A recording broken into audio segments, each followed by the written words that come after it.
Jésus. Sandu wange, sandu wakwela nikabobo.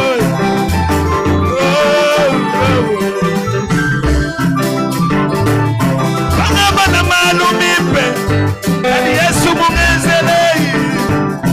Bangabana ngasa wenda, yeye mungezelei. Wena changata wabawe, umoyo wanye, sambyanye, kanenga wanye.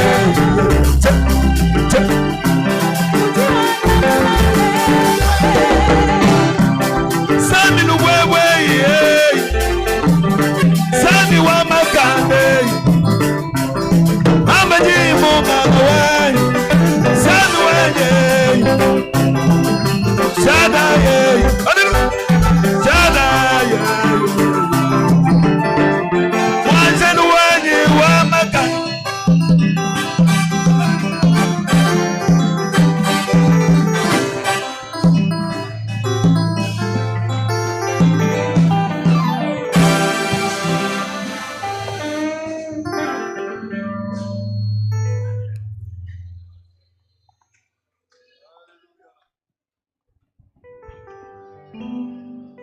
Lève ta main, dis-moi ta main. Inua mkono yako ya ume.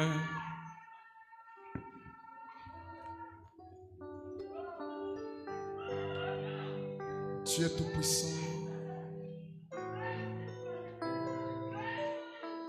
Ta présence est parmi nous ce matin.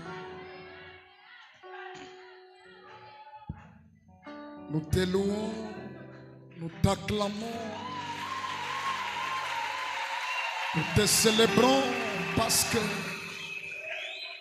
nous croyons que ce matin, c'est une matin spéciale. Père, bientôt tu dois te révéler parmi ton peuple. C'est la raison pour laquelle prends la prééminence de tout.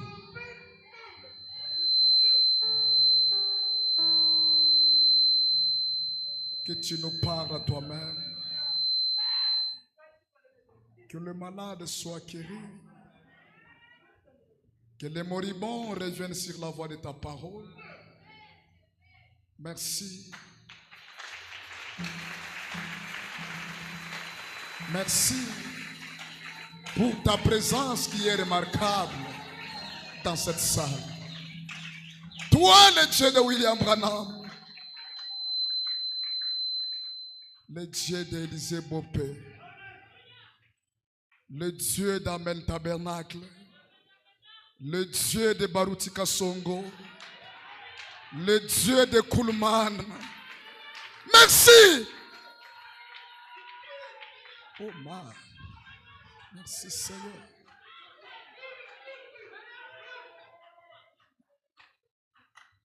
Gloire à toi.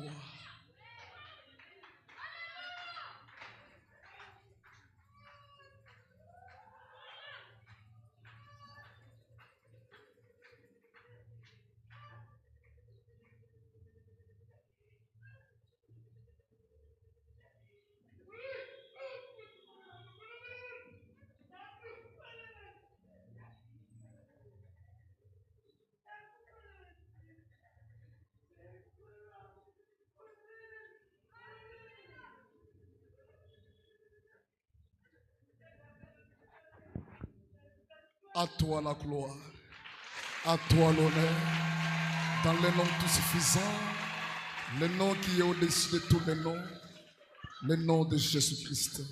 Amen. Acclamons fortement le nom de Jésus.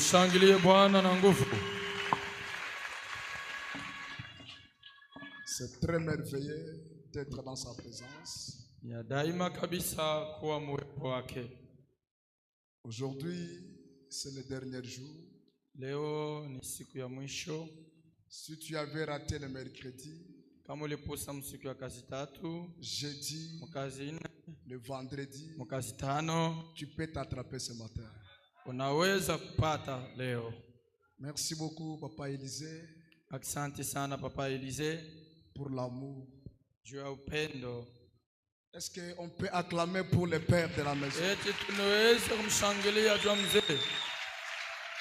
Frère Branham a dit, Ndugu mama anasema, si vous voulez voir combien vous êtes grand, kama unapenda kuona gisi gani uko mkubwa, observez combien pouvez vous humilier. angalia gisi gani unaweza kudinyenyekeza. Cet homme, Huyu mtu il est là comme s'il n'est pas là. eko wako lakini iko saa hana hapo. Papa, que Dieu vous garde encore longtemps. Mzee, Mungu amchunge tena muda Parce que mrefu. nous avons besoin de vous. Tuko lazima na wewe. Ajoutez un peu le volume. Marc chapitre 8. Marko 8, Le verset 22 jusqu'à 26. 22 mpaka 25 au na 6. Je lis au nom de Jésus. Nasoma mundina ya Yesu. Il se rendit à Bethsaïda et on amena vers Jésus un aveugle qu'on le pria de toucher.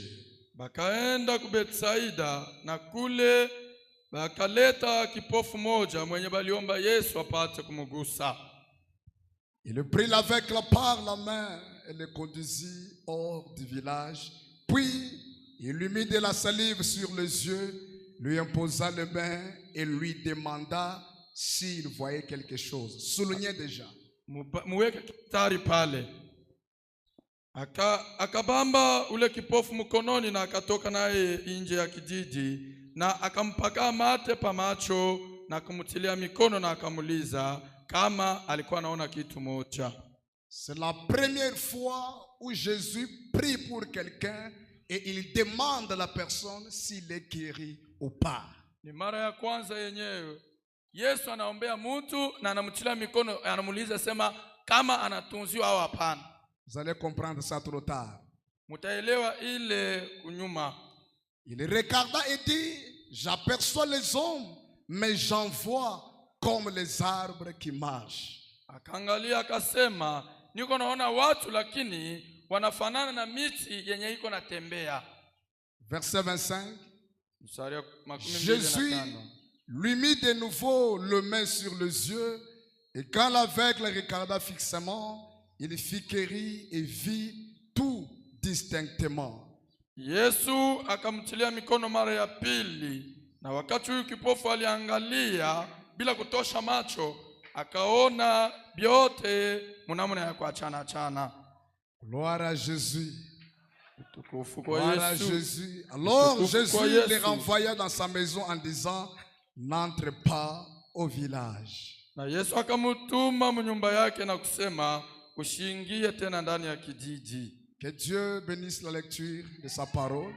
Bwana abariki usomi wa neno lake. Je suis votre frère. Mimi ni ndugu yenu Benson Bamute. Benson Bamute. Je suis le berger de l'église Amoya Ministries à Johannesburg. Niko mchungaji wa kanisa Amoya Ministries kule kwa Afrika ya Kusini. Par la grâce de Dieu, kwa neema ya Mungu, aujourd'hui nous allons terminer avec notre grand thème qu'on avait intitulé Le second toucher de Jésus. Leo tutamaliza ishina yetu kubwa yenye tulipanga ugusio wa pili ya Yesu. J'en profite pour dire à quelqu'un, si il t'a touché pour la première fois et que les résultats étaient partiels, le second toucher existe. Mtu mmoja kusema kama alikugusa mara ya kwanza na unapata jibu mkipande, mara ya pili yenye atakugusa ile jibu itakuwa ya utele. D'ailleurs, la gloire de la seconde maison sera plus grande.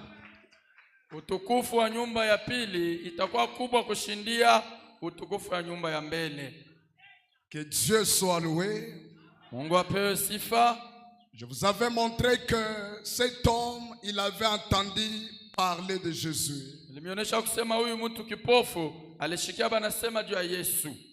Et quand Jésus était venu, il était venu conformément à la parole et conformément aux Écritures. Wakati Yesu alikuja kulingana na neno na kulingana na maandiko. Moïse avait parlé de lui et tous les prophètes avaient prophétisé à propos de lui. Nabii alisema juu yake na wanabii wengine walitabiri kwa ajili yake. Alors tout le monde attendait sa venue. Na wote walikuwa wanaongojea ujio yake. Il y avait les signes qui pouvaient prouver réellement qu'il s'agit de lui. Na kulikuwa maalama yenye ilikuwa inaonyesha kweli ya kusema ni yeye. C'est pourquoi ce jour-là, lorsque Philippe est parti croiser Nathanaël, il dit, viens et vois, nous avons trouvé celui dont Moïse a parlé. Celui dont les prophètes ont écrit dans la Bible. Pourquoi? C'est parce que Philippe avait examiné ce qui s'est passé avec Jésus. Il avait compris que c'est bien lui le Messie qui avait été promis. Filipo alichunguza na kuona yote yenye ilikuwa inafanyika na Yesu na akaelewa ya kusema ni yeye Masia mwenye baritulaka. Et la Bible dit Jésus se rendait partout dans chaque ville pour guérir les malades. Na Biblia inasema kwamba Yesu alikuwa anaenda pahali pote mkila mji jua kuponesha wagonjwa. Je crois qu'il reste encore le même Dieu ce matin. Il doit aussi guérir ta maladie. Na mimi nakusema anabaki Mungu moja moja ya asubuhi na anapaswa vile vile kutunza magonjwa yako. Et sa renommée s'était répandue partout. Na kafumu yake ikazambalala fasi yote. Alors cet homme aveugle, il avait entendu parler de lui. Na huyu bwana kipofu akasikia habari ya Yesu. Frère Branham a dit dans le message Zaché l'homme d'affaires. Prêché le 21 janvier 1963. Paragraphe 42 là au milieu. Il dit plaise à Dieu que chaque personne prenne cette attitude. Si vous avez déjà entendu parler de lui, rassurez-vous, il n'est pas mort, il est vivant. Autant ici à cet endroit ce soir, nous c'est le matin, qu'il était sur les rivages de Galilée. Voici, je suis toujours avec vous, même jusqu'à la fin du monde. Les œuvres que je fais, vous les ferez aussi. Si ce n'est pas le cas, alors il était un faux messie. Il n'était pas le messie qu'il était censé être. Mais s'il maintient et tient sa promesse, il est toujours le Dieu qui se révèle aux gens. Et c'est ma prière pour toi ce matin, qu'il se révèle à toi ce matin, qu'il se révèle à toi aujourd'hui. Je ne dis pas demain, je dis aujourd'hui, ça être ton jour. Ça peut être ta saison. Ce que j'aime avec lui, lorsqu'il se révèle dans ta vie, tu vois écrire un nouveau témoignage. Lorsqu'il se révèle dans ta vie, ce qui ne marchait pas, ça doit marcher. Je déclare et je prophétise dans la vie de personne. Peu importe combien tu as souffert, je suis venu te présenter un Dieu capable. Il est le grand rocher des âges. Il est la pierre que Daniel a vu se détacher de la montagne. Sans aucun secours de la main d'un homme. Je déclare que ce matin, natangaza kusema hii asubuhi il doit se révéler dans ta vie. anapaswa kujifunua mu maisha yako. Le jour où il a croisé Jacob, Siku yenye alikutana na Yakobo, il a changé son nom. alibadilisha jina lake. Je déclare aussi ce matin, Ninasema na mia ya asubuhi il va changer ton nom. atabadilisha jina lako. Tu seras appelé une faveur divine. Utaitwa bahati ya Mungu. Si tu me renvoies un amen, ça commence avec Kama toi. unanitushia amina, inaanza kutenzeka. Si tu ajoutes un deuxième que Dieu te organise. Ukiongeza amina pia Mungu akusonte pa ule Si uko. tu dis gloire à Dieu, reçois la Sema chose. utukufu wa Mungu, pokea kila kitu. Dites gloire à Dieu. Sema utukufu kwa Mungu. Merci. Asante. Mais Lakini s'il maintient sa promesse, kama anaendelea kuchunga ahadi yake, il est toujours le Dieu qui se révèle aux gens. yeye ni paka Mungu mwenyewe anajifunuaka kubatu.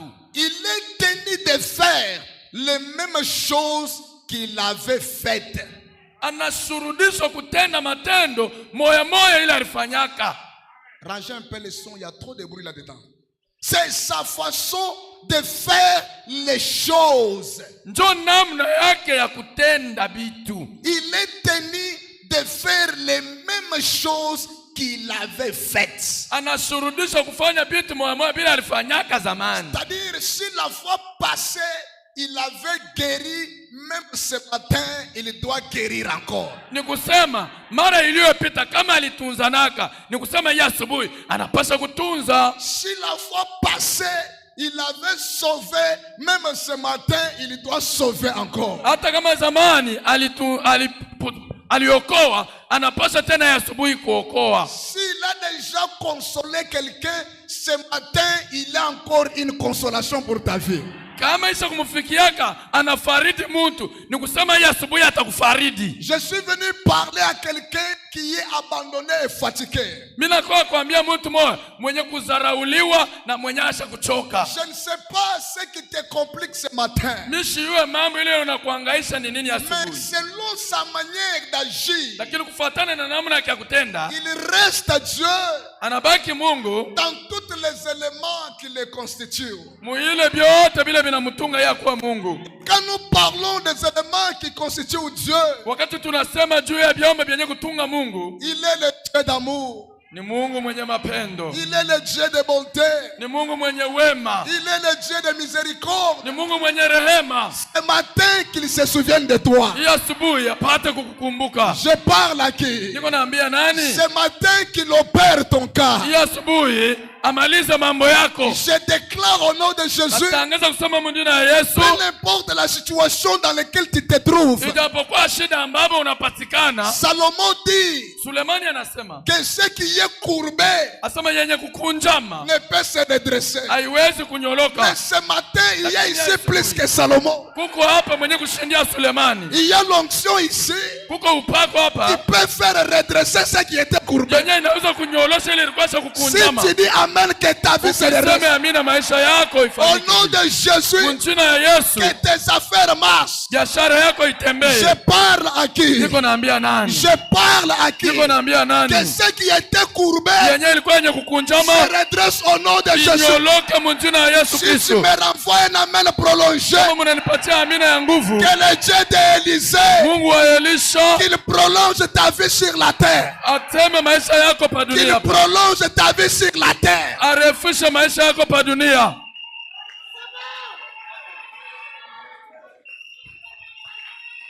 Gloire à Jésus. Utukufu kwa Yesu.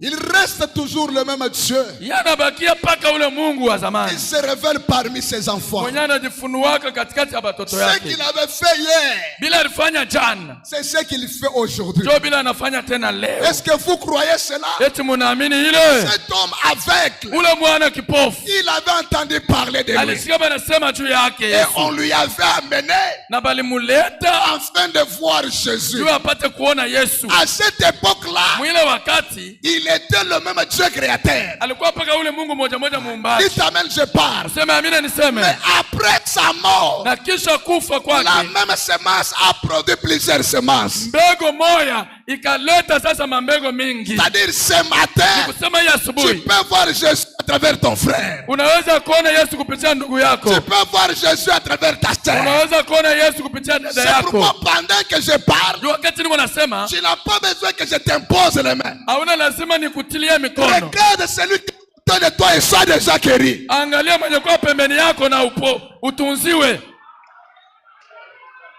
Gloire à Jésus. Utukufu kwa Yesu. Gloire à Jésus. Utukufu kwa Yesu. Merci Seigneur. Asante Que Bwana. Dieu soit loué. Bwana pewe sifa. Et que la renommée s'est répandue partout. Na wakati kavumu ya Yesu ilienda fasi yote, Il y a eu quelqu'un ukakuwa mtu mmoja que Dieu mwenye Mungu avait placé dans le chemin de cet homme, alitia munjia ya yule bwana kipofu afin qu'il l'amène auprès de Jésus. ili apate kuleta kipofu kwa Yesu. Vous savez, Mnajua Frère Branham dit, j'aime prêcher avec des types.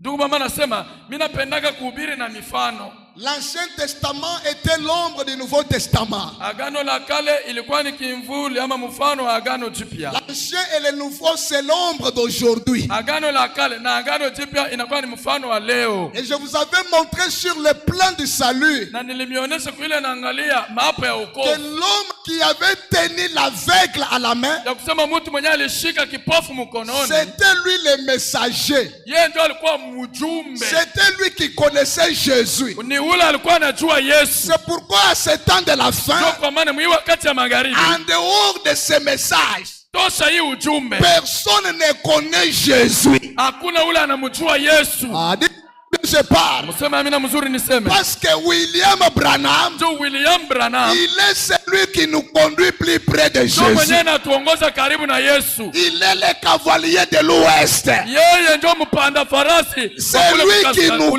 conduit. Yeye ndio anatuongoza. C'est lui qui connaît Jésus. Yeye ndio anajua Yesu. Et qui est Jésus? Na Yesu ni nani? C'est la parole. Ni neno. Qui est Jésus? Yesu ni nani? C'est le message de l'air. Ni ujumbe wa Et wakati. Branham a dit, Na Branham anasema le message ujumbe et le messager na mjumbe sont. ni kitu moya. Gloire à Jésus. Utukufu kwa Yesu. Acclamons le Seigneur. Mshangilie Bwana. Gloire à Jésus. Utukufu kwa Yesu. Frère Branham a dit dans le message la colonne de feu. Ndugu mama sema ndani ya mahubiri guso la moto. Prêché le 9 mai 1953. Yenye kuhubiriwa le 9 mai 1953. Au paragraphe 74. Kubeti yake ya 74. Eh bien, Mzuri. je déclare Nasema qu'il est le même hier, nasema eko sawa sawa jana, aujourd'hui leo et éternellement. hata milele. Écoutez. Sikieni. Et qu'il m'a amené dans ce monde Ananileta mwi dunia dans un but. juu ya shaba. Il m'a suscité Ananilamusha pour bénir les gens par un don divin qui m'a été donné par l'ange. juu ya kubariki bantu kupitia kipaji kia kiroho kile malaika alipatia. Branham a dit, Branham anasema, dites amen, je parle, mseme amina niseme, que Dieu m'a suscité ya kusema Mungu ananilamusha pour bénir les gens juu ya kubariki bantu par un don divin kupitia zawadi ya qui kimungu m'a été donné par l'ange. yenye ilipewa kupitia malaika. C'est-à-dire la bénédiction aujourd'hui. Ni kusema baraka leo Il faut avoir Branham dans votre chemin. munapaswa kutana na Branham munjia yenu.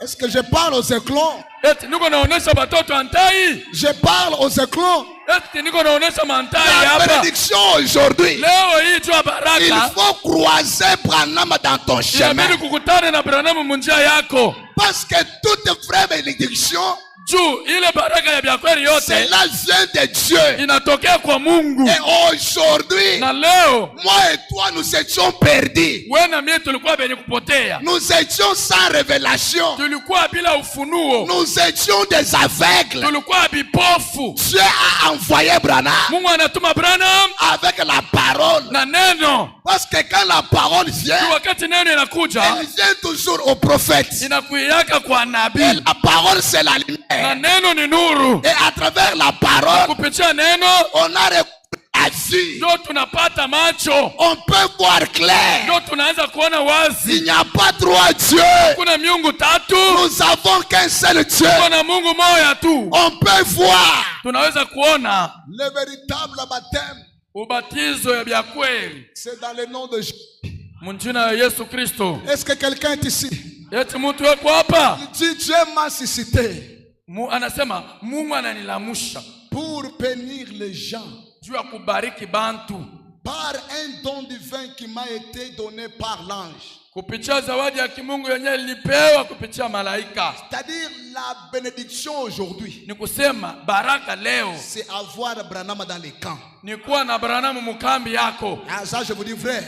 Ndio mimi naambia La kweli, bénédiction, si tu veux être béni, kama unapenda kubarikiwa c'est accepter ce que Dieu a fait aujourd'hui. ni kuichika ile Mungu anafanya leo. Frère Branham a dit, Ndugu Branham anasema le péché c'est quoi?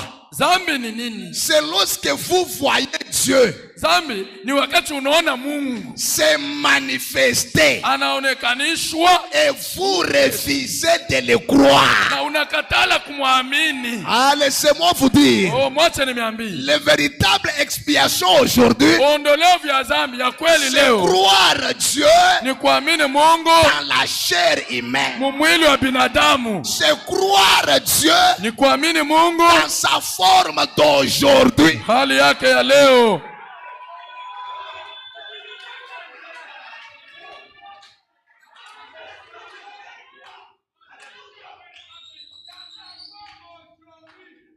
C'est la vérité.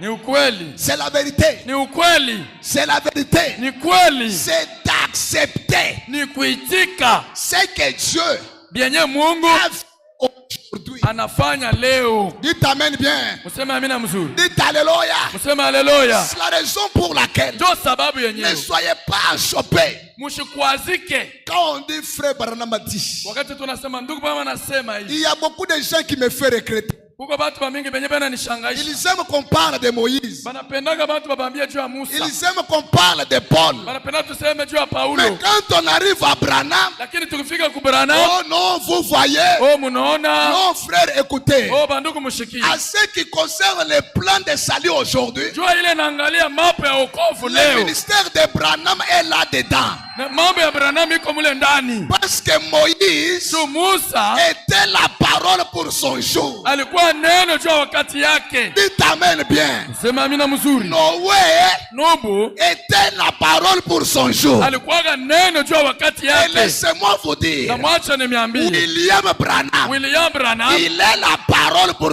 ni neno juu ya siku ya leo. Amen. Dites amen bien. Sema amina mzuri. Dites amen bien. Sema amina mzuri. Dites amen. Sema amina. Dites amen. Sema amina. Écoutez, Sikieni. le message du temps de Noé, Ujumbe wa wakati ya Nubu ça ne marche pas aujourd'hui. haitaokoa leo. Et laissez-moi vous Na scandaliser. mwacha nimikwaze. Tout ce qui est dit dans cette Bible Yote yenye kusema ndani ya hii Biblia ne nous concerne pas. haituangalie shi, hapana. Parce que Dieu, Kwa sababu Mungu connaissant chaque âge, mwenye kujua hii kizazi il a pourvu une portion de la parole anatayarisha sehemu ya neno pour cet âge-là. juu ya hii kizazi. Dites amen, je parle. Simseme amina niseme. Si je vous dis ce matin Ndio ile mimi naambia qu'on isubuhi. va construire l'arche, Hata tutajenga safina. on va le mettre ça où? Tutaiweka wapi? Sur le fleuve Congo? Tutaiweka pa Fleuve Congo? Non, Hapana. ce n'est plus pour aujourd'hui. Haina tena juu ya leo. Aujourd'hui, Leo Dieu a envoyé une portion de la parole. Mungu anatuma sehemu ya neno. Et quand vous croyez Na cela, kama munaamini ile sehemu ya c'est neno, ça l'expiation. na ile ndio ondolevu ya dhambi. Frère, le pardon aujourd'hui, Musamaha leo c'est reconnaître ni kutambua ce que Dieu yenye Mungu a fait aujourd'hui. anafanya leo. Parce que le ciel Tu mbingu a été confié par la main d'un homme. inatungiwa kwa mkono wa binadamu. Dites amen bien. Useme amina mzuri. Le ciel aujourd'hui, Mbingu leo c'est accepter l'homme. ni kuitika muntu. Tu es ici ou tu es ailleurs? Uko hapa au uko fasi ingine? Tu es ici ou tu es ailleurs? Uko hapa au uko fasi ingine? Gloire soit rendue à l'Éternel. Utukufu urudie kwa C'est milele. pourquoi Abraham a dit, Ndio kwa maana Abrahamu anasema, après avoir cru en Dieu le Père, kisha mwe kuamini Mungu Baba, en Dieu le Fils, munaamini Mungu Mwana, et le Saint-Esprit, munaamini Mungu Roho Mtakatifu, croyez aussi.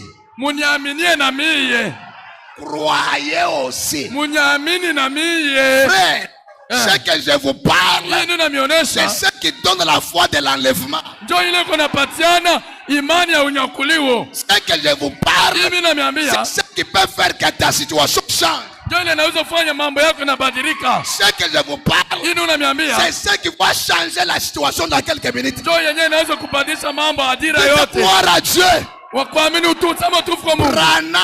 Branham Il est la bénédiction pour cet âge. ni baraka juu ya hiki kizazi. Amen. Amen. C'est pourquoi nous disons aux infiltrés, Ndio kwa maana tuko naambia bale banajitumbukiza soit quittez le message, au mutoke ujumbe mutuachie. soit quittez le message, Kama mupendi mutoke ujumbe, quittez le message. mutoke mu ujumbe. Donnez-moi un amen bien. Munipatie amina mzuri. Dieu m'a suscité Mungu ananilamusha pour bénir les gens. juu ya kubariki bantu. Frère, qui bénit si ce n'est que Dieu? Ndugu, ni nani mwenye anaweza kubariki kama haina Mungu? Gloire à Jésus. Utukufu C'est kwa pourquoi il y Yesu. avait une petite fille indienne Ndio kwa maana alikuwa na katoto kidogo moja kana qui mke était aveugle. kenye kalikuwa kipofu. Pendant que les grands Bill prêchaient, Wakati mzee bila alikuwa na ubiri, le missionnaire Marshall était là. ba misionnaire meshaka alikuwa pale. Il amène cet enfant. Analeta ule mtoto. Il dit à Frère Branham, Anasema ndugu Branham, tu vois cette princesse ici, unaona huyu malkia huyu elle est aveugle. ni kipofu. Branham a dit, Branham anasema une jolie fille comme ça. mtoto mrembo hivi. Branham a dit, j'ai agité la main. Ndio basi mimi napitisha mkono kwa J'ai macho compris yake. qu'elle était aveugle. Mimi nikaelewa sema kweli alikuwa kipofu. Écoutez ce qui s'est passé. Mshikie sasa yenyewe ilifika. Branham a dit, Branham anasema j'ai pris l'enfant. mimi nabeba mtoto. J'ai monté avec lui Mimi napanda naye devant le trône. kumbele ya kiti ya enzi. Branham a dit, Branham anasema frère Neville, ndugu Neville, ce n'est pas une vision. haikukuwa onyo. Frère Neville, Ndugu Neville, je n'étais pas en transe. mimi sikuingia muupako. Frère Neville, Ndugu Neville, je parle d'une réalité. niko namiambia ukweli. Qui est Branham? Branham ni nani? Il est l'homme qui se tenait sur le surnaturel Ni et le naturel. Haleluya. Ni mtu mwenye alikuwa anasimama pakia mastajabu na pa dunia. Qui est Branham? Branham ni nani? Il est l'intercesseur pour cet âge. Anakuwa mtetezi juu ya hiki kizazi. Branham a dit, Branham anasema j'ai monté avec lui mimi napanda na ule mtoto devant le trône de Dieu. mbele ya kiti ya enzi ya Mungu. J'ai pris ma main. Mimi nabeba mkono wangu. J'ai pris ma Mimi main. nabeba mkono yangu. J'ai plongé dans le sang. Mimi naweka ndani ya damu. Et quand j'ai plongé dans le sang, Pale niliweka mudamu. j'ai frotté sur les yeux de l'enfant. Mimi napakala pa macho ya mtoto. L'enfant a découvert la vie. Na mtoto akapata kuona. Frères et sœurs, Wandugu na wadada, il n'y a que Dieu ni paka Mungu tu qui peut faire ça. ndio anaweza kufanya ile. C'est pourquoi aujourd'hui, Ndio kwa maana leo nous n'avons pas honte. hatuna na haya. Le Dieu du ciel Mungu wa kumbingu nous a visités anatutembelea à travers un homme kupitia binadamu appelé mwenye kuitwa William Marion Branham. Branham. Amen. Gloire à Jésus. Utukufu kwa Yesu.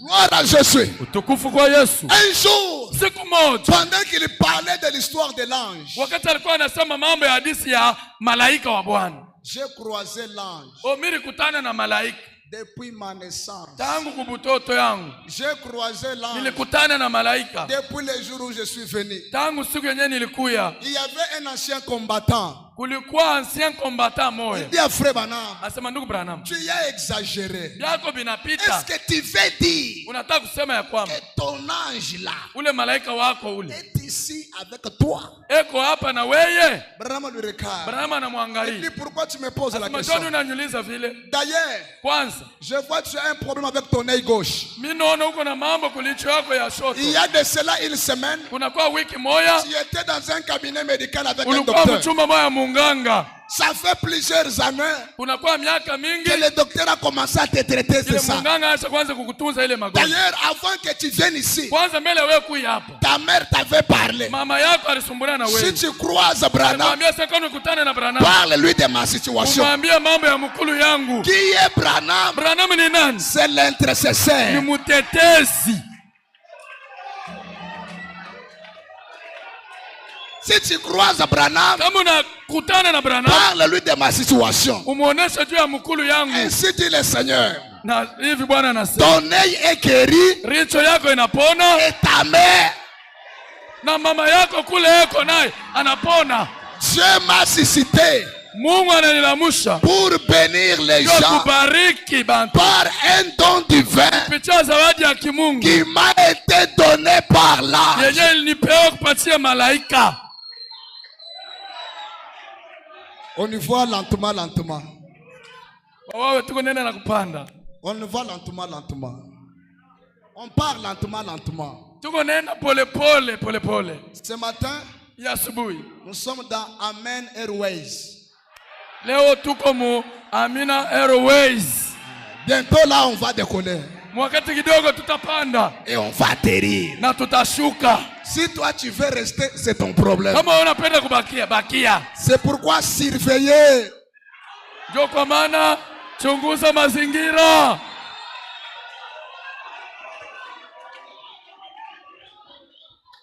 Dites Amen, je parle. Museme amina niseme. Acclamons le nom du Seigneur Jésus. Mshangilie Bwana. Acclamez. Mshangilie. Acclamez. Mshangilie. Gloire à Jésus. Utukufu kwa Yesu. Je crois que vous avez compris Na mimi nakusema mnaelewa. que Branham, Nakusema Branham il est l'homme qui avait conduit l'aveugle. ni mtu ule alibamba kipofu kumkono kumuongoza kwa Yesu. Parce que c'est ça le type aujourd'hui. Ndio mfano, ndio utimilifu ya ile leo. C'est lui qui nous conduit. Yeye ndio kunatuongoza. C'est lui qui intercède. Yeye ndio kunatetea, C'est lui kutusemelea. qui nous aide à retrouver ce qu'on a perdu. Yeye ndio kunatusaidia tufike mkupata yenyewe tulipoteza. Est-ce qu'on est d'accord? Tuko nasikilizana? Est-ce qu'on est d'accord? Eti tunasikilizana? Marc chapitre 8. Marko sura ya 8. Je prends maintenant le verset 23. Nabeba sasa mstari ya 23. J'avais parlé de ça le vendredi. Nilibeba ile msiku ya kazi tatu. Il prit l'aveugle par la main Anabamba kipofu kumkono. et le conduisit hors du village. Akaenda naye nje ya kijiji. Dis avec moi, hors du village. Museme pamoja nami, hors du village. Hors du village. Hors du village. Puis il lui mit de la salive sur les yeux Kisha akampaka mate pa macho. et lui imposa les mains. Il demanda s'il voyait quelque chose. Akamutilia mikono kisha akamuuliza kama anaona kitu fulani. Il y a un mystère Kuko siri. sur ce que nous venons de lire. Kwa hiyo tunatoka kusoma. Vous savez qui est Jésus? Mnajua kusema Yesu Il est le Dieu créateur. ni Mungu muumbaji wa yote. L'image visible. Yeye ndio picha ya kuonekana. Mais comment Jésus, le Dieu capable, Sasa ni je, Mungu mwenyewe muweza yote, au lieu d'opérer un miracle sur place, pale ya kutenda mudiza pale pale, la Bible dit il Biblia le prit inasema, par la main alimubamba kumkono et le conduit hors. na anatoka naye nje ya kijiji. Mazingira, hali yenye kwa kando kando yako. L'environnement. L'environnement. Mazingira, hali yenye kwa kando kando yako. Frère Branham a dit dans le message, Ndugu mama sema ndani ya mahubiri, l'invention des États-Unis, kuvamiwa kwa Umarekani, au paragraphe 212, 212, il dit tenez, anasema shikeni hii. c'est que l'environnement dans lequel vous vivez, Ni kusema mazingira ndani yayo mko mnaishi, c'est ce que vous êtes. njoo kile muko. Dites amen bien. Museme amina. L'environnement Hali ya fasi dans lequel vous vivez yule muko naishi détermine ce que vous êtes. njoo inaonesha kile muko. Je vous avais dit ce jour-là, Nilimiambia ile siku, Dieu est partout, mais Dieu n'agit pas partout.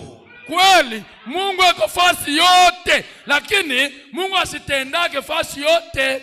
Parce que Kwa sababu Dieu, Mungu c'est un Dieu de rendez-vous. ni Mungu wa marandevous, wa mafashi. Même la bénédiction de Dieu, elle est territoriale. Hata mabaraka ya Mungu iko na fashi, unaweza kuipata fashi nyingine haina hako. C'est pourquoi Je il y a commande. même des gens qui prient, ils pensent qu'ils prient, mais ils font les sports spirituels. Kuko batu bengine anaomba sana, anawazia sasa anaomba, kumbe yako nafanya ndio sport ya mukiro. Parce que Dieu, c'est un Dieu de rendez-vous, même dans des moments de prière. La Bible dit, Pierre et Jean se rendaient au temple à la 9e heure de la prière. Dieu, c'est un Dieu de rendez-vous. Amen.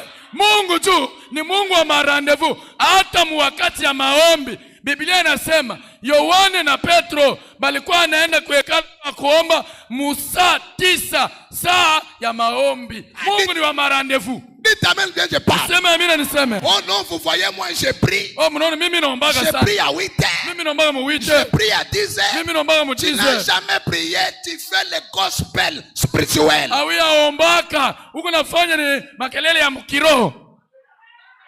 Dieu, c'est un Dieu de rendez-vous. Mungu ni Mungu wa rendezvous. Tu dois avoir un calendrier avec Dieu. Unapaswa kuwa na kalandria fasha wewe kupatana na Mungu. Il dit à Moïse, Anaonesha Musa, je me tiendrai devant toi nitasimama mbele yako sur le mont Hérobe.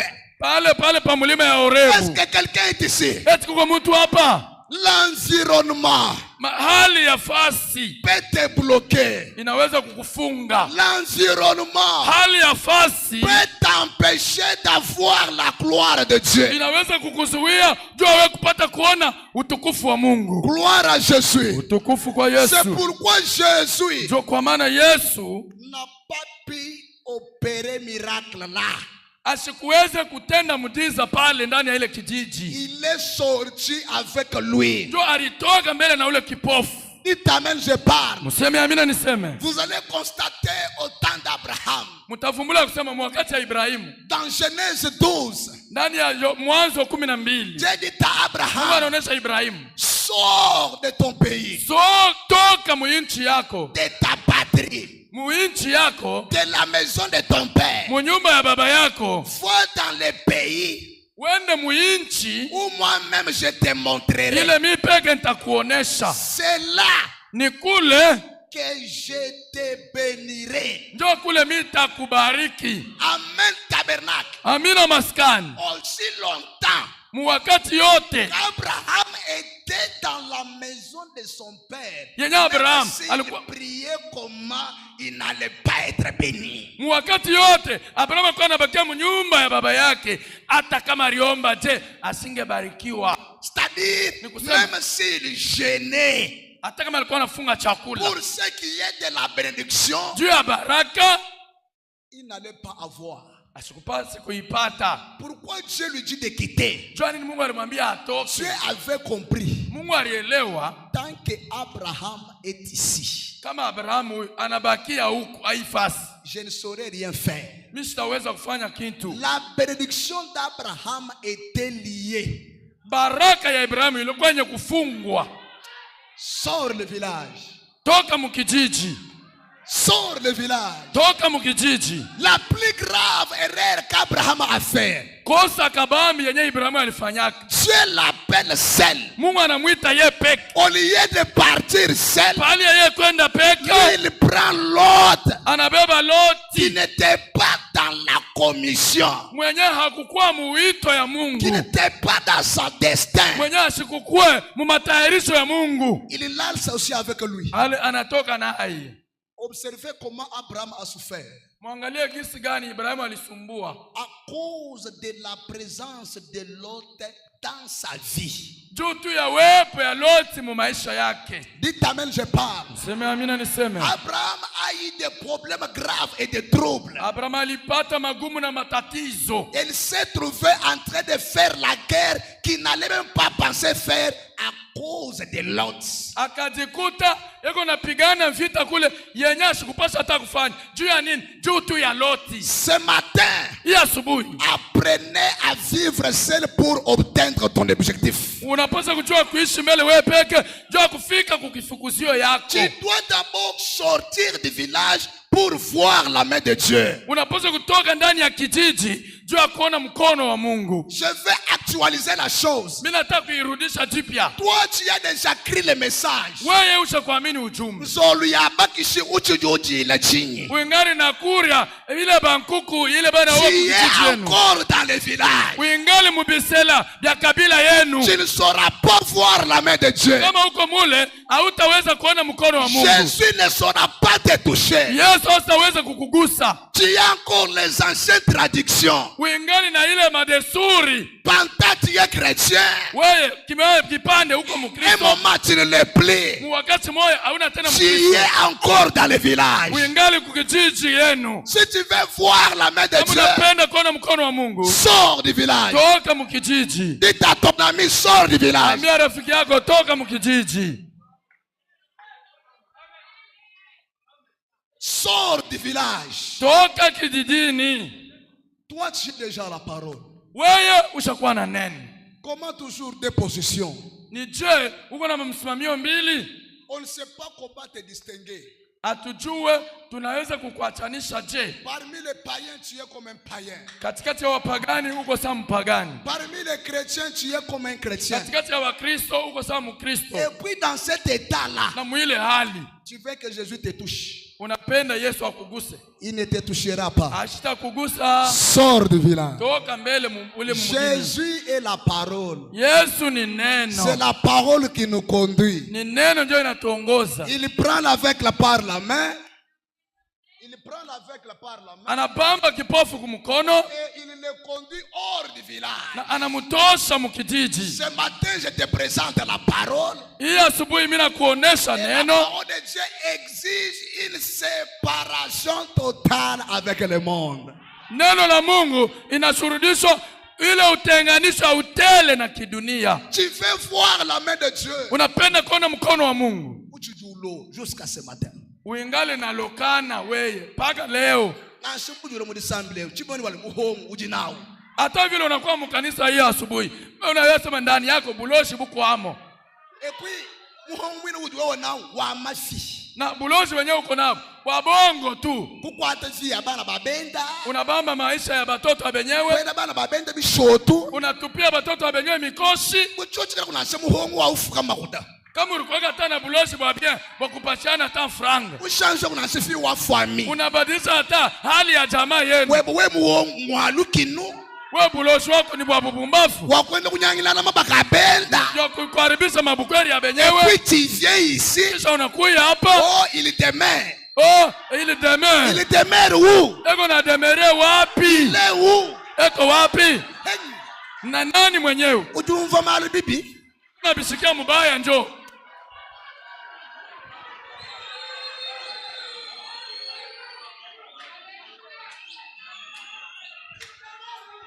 Il est où? Eko wapi? Il est où? Asema eko ndani yako. Ndani yako Il eko est wapi? où? Eko wapi? Et puis dans cet état-là, Mwile hali ya buloshi. oh, Dieu ne fait pas. Oh, Mungu asitende. Il le fera comment? Mungu atatenda je wewe na buloshi. Sors du village. Toka mbele mubuloshi. Sors du village. Toka mbele mudesuri ya kia kwenu. Hawe ukuya kujibaka. Weye mbele wewe kuolewa. Mama kukubikila. Mama wako anakuita. Mwana, mtoto yangu. Rumwana musengeo. Unaona hii nchenge hii. Kiutu unamemumetrize nebe papa weba. Njoo bile mimi nafanishiaka babako. Wewe kwa ngata musengo. Beba hii pudre hii. Wewe kuya nao kujibaka. Wende nayo kubukweli. Chiri mujinde nguruja mwandu mwana Kristo. Ijapokuwa ile pudre mamako alikupatia. Usubuhi uko mkanisa. Sete tala. Mwile hali. Ushinga ni Zambia kulenga. Na unapenda Mungu akuguse. C'est grave. Ni bia nguvu. C'est grave. Ni bia nguvu. Sors du village. Toka mbele mubile bisela. Sors du village. Toka mubile bisela mbele. Sors du village. Toka mubile bisela. Ngachaba kusala. Tangu bali kuchanjaka. Bintu bifuba kuminisha. Bile bali kumezeshaka bili. Kutuma wanyu kubitonda tu. Awia bitapikaka. Shinga wa muchumo. Ile nkamba bali kufungaka mkiuno. Hanyi ngakula. Na hapa tuko nasema. Ule muchumo no. Ile nkamba uko naye mkiuno. Ujulala nenda, ujoka nenda. Unalala na ile nkamba unalamuka nayo. Ndio ujulo pour tromper la vigilance. Sasa unakuwa jua kutulengamisha shi. Voyez frère. Oh munaona banduku. Quand on a écrit ces paroles. Si pale tu Toi tu n'as jamais écrit. Wewe aminiaka.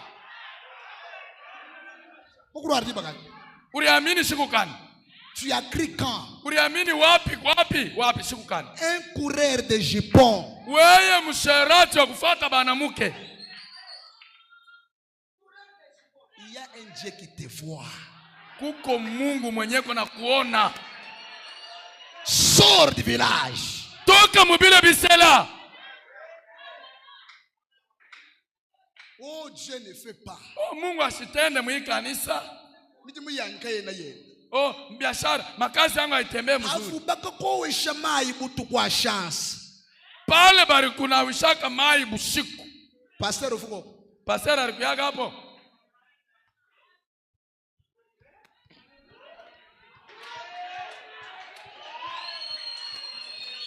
Havu mbuye umasangu anjela utuku. Pale urienda kushimama pa mampanda njia busiku. Ushebe yetu ngujimba. Unabeba pigeon, unachinja. Wangata poudre wendo jinyonguluka nene. Unabeba poudre, unafanya kiviringo. Pinje nyaba kwanga chi chance. Wewe mkisha fanya vile, bana kunyang'anya bahati yako yote. Ukali chuji lenga kachishishe kumpala. Unakuwa sasa ukigusa hiki akiendeke. Kyote unafanya eke. Ba passer boy. Mambo ya passer pale yuko wapi? Oh, ces derniers temps, c'est comme si Dieu est là. Oh, ima shuku hii. Mimi naona saa mkanisa humu onkswa haina bongo Mungu yuko kwako. Oh, c'est comme si les pasteurs ne prient pas pour moi. Mimi naona saa imashuku passer asinyombeye. C'est comme ça imashuka na shuka. Ça non, c'est comme si il a baissé. Le pasteur ashishuke. Non, le pasteur n'a pas baissé. C'est permanent. Ni mambo kweli kweli. Toi sors d'abord du village. Wewe toka mbele mule mubisela. Amen.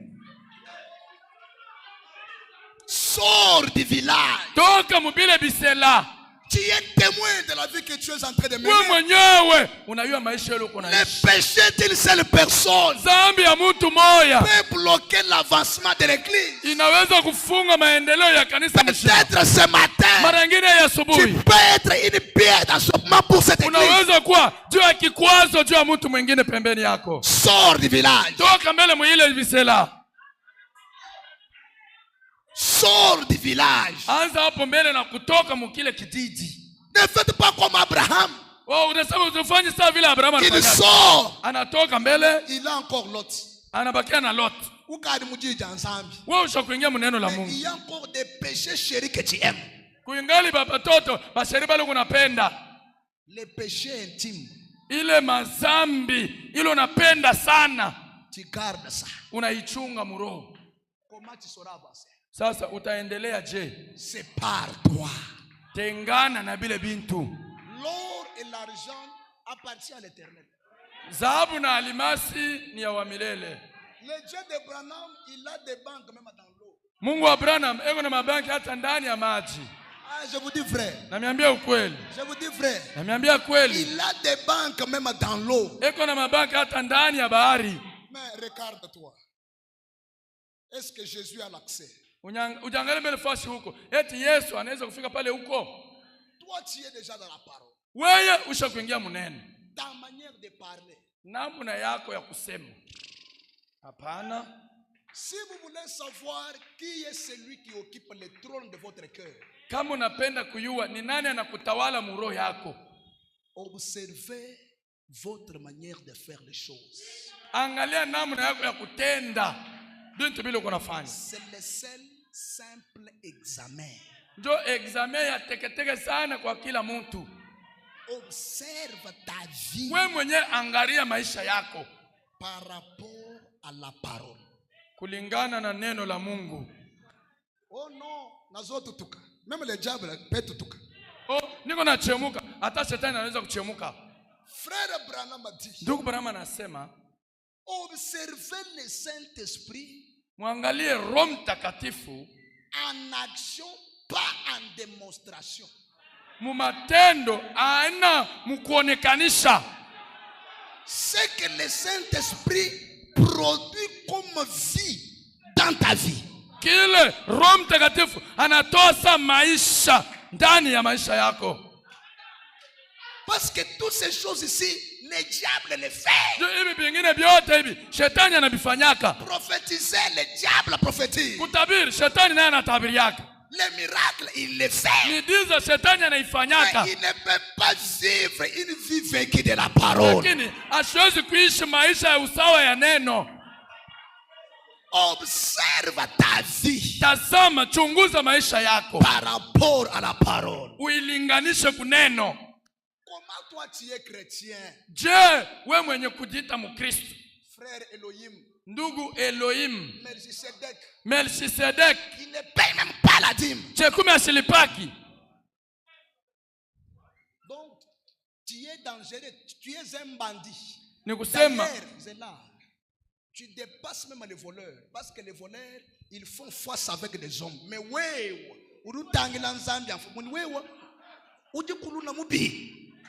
wewe unapita hata bajambazi. Juu bajambazi boba naishanaga na bantu. Lakini wewe bidii yako unaangaliana na Mungu macho pa macho. Unamubisha. Wewe unapita hata kuluna. Quand même les voleurs ils volent les hommes. Bamwizi boba nenda kuiba bantu. Mais toi tu fais face à Dieu. Sasa wewe mwizi yako unaiba ni Mungu, unamwangalia pa macho. Tu es dangereux. Wewe uko wa hatari. Et tu es frappé par la mal. C'est Dieu lui-même qui a déjà déposé ça sur ta vie. Na unapigwa na laana. Nikusema ni Mungu yeye peke ndio ashakutia ile pa maisha yako. Na sema mkwanza kuomba mkwele tu ni momantanta. Malediction ka ukumbuka ta. Hata kama mimi nakufanyisha conduit na kupitisha chini ya mikulu, ile laana ya Mungu yeye mwenyewe anaweka haitatoka. Dieu n'est pas plus grand que sa parole. Mungu ana mkubwa kushindia neno lake. Sors du village. Toka mbele mubile bisha kukufunga. Sors du village. Toka mubisela bile bisha kukufunga. Sors du village. Toka mwile kijiji. Pendant que je parle, ta conscience là te reproche. Hapa niko nasema, wewe mwenyewe mzamiri yako uko na jukumu kwa mambo fulani. Ne regarde pas les années que tu as fait dans l'église. Attention. Ushangalie bwingi ya miaka ulizofanya ndani ya kanisa. Keba. Attention. Keba. Réellement as-tu déjà croisé ce Dieu dans ton cœur? Eti kweli ulishakutana na huyu Mungu ndani ya moyo yako? Est-ce que je peux parler? Eti mimi naweza kusema? Tu veux voir la main de Dieu? Unapenda kuona mkono wa Mungu? Sors du village. Toka mwile kijiji. Toka mubile bisha kukufunga. Ici on te croit comme une sainte. Sio mkanisa humu tunaamini sema wewe dada uko Mkristo, uko mtakatifu. Si on prend seulement ton téléphone. Kama tu banabeba simu yako. On ouvre. Banafungula. On va rétrograder. Kuko bantu bengine batakatala tabia kanisa. C'est pourquoi ni nini? Il faut aider les pasteurs. Munapasha kusaidia mchungaji. Si tu es encore voleur, Kama ungali mwizi, fais de sorte que papa sache que tu voles encore. fanya nguvu yako pasara kuyosema huyu ndugu angali mwizi. Juu pala atenda kutonga magoti pafasi ya yemo ajua kukombe. Aome sema ndugu akusaidia atoshe bwizi. Souviens-toi de lui. Asema Mungu kumbuka ule ndugu, kumbuka ule dada. Vous trompez le pasteur. Sasa wewe unadanganya pasteur. Heshima mzee. Un impudique. Musharati. Pasteur, mes affaires ne marchent pas. Oh pasteur, mambo hayendeke mzuri. Je ne sais pas c'est quoi. Mishiwe kama ni nini? Uko na tu angalia hali ya fashi uko naishi. Mais tu es entouré par les péchés. Uko mwenye kuzunguka na zambi. Comment Dieu te touchera? Sasa Mungu atakugusa je? Combien de fois tu as tué les enfants? Nzambi na kukonga. Mara ngapi unaua batoto? Kiloko unapomona mimi. Kiloko unatosha. Mungu atakulizaka. Nous on ne voit pas, mais il y a un œil. Siye atuone, lakini kuko licho yenye kuona. Tu vois quand tu vas faire le péché. Unaona pale unaenda kufanya dhambi. À droite, unaangalia kushoto, unaangalia kuume, kumbele, kumkongo, unaangalia na yulu. Ucha kuangalia yulu. Il y a les caméras de Dieu. Kuko makamera ya Mungu. Inabamba. Ce matin, ya asubuhi, Jésus, Yesu, il est votre sauveur.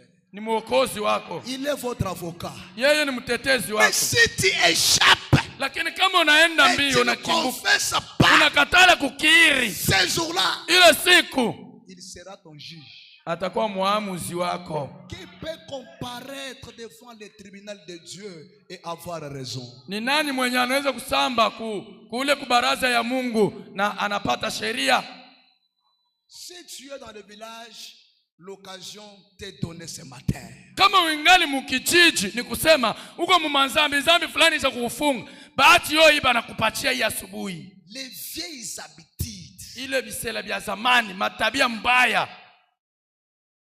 Donc, on ne voit pas aucune différence sur ta vie. Quand on te prend avec quelqu'un qui n'a pas écrit la parole, vous êtes la même chose. Ni kusema hakuna achanisho, bakikubebe, barabeba na ula shiamini neno. Mweye musha kufanana saa mai.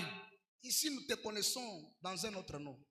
Umu mukanisa tunakuyua munjina ingine, mumambo ingine. Pale kule nje, uko na njina mwa banakuitaka kule. Dites amen, je parle. Museme amina niseme. Dites amen, je parle. Museme amina niseme. Jésus le prie. Yesu anabamba kipofu kumkono. Il sort avec lui. Anatoka naye hors du village. Parce qu'il avait compris que c'était l'environnement qui l'avait rendu comme ça. Tu es malade ce matin. Souviens-toi. Il y a peut-être quelque chose qui a fait à ce que tu sois comme ça. Dites amen bien. Dites amen bien. Mais ce matin, que ta conscience travaille. Zamiri yako itumike. Tu mourras seul. Utakufaka we peke. Examine-toi. Ujichunguze. Pendant cette marche. Si tu as amené d'autres choses du village, aujourd'hui cela va partir. Kama ulileta vitu fulani vya kukijiji, bila vitu vitaenda. Viens voir le pasteur. Ile dawa ulifanyaka ya kutawala nayo Bwana, kuya uone mchungaji. Usana mtu vi kaiwe evolue. Unaangalia mtu maisha yendeke. 10 ans, miaka 10. Il a le même problème. Eko paka na shida moya moya. La même requête. Paka requête moya moya kumwomba. Des fois le problème n'est pas le problème lui-même.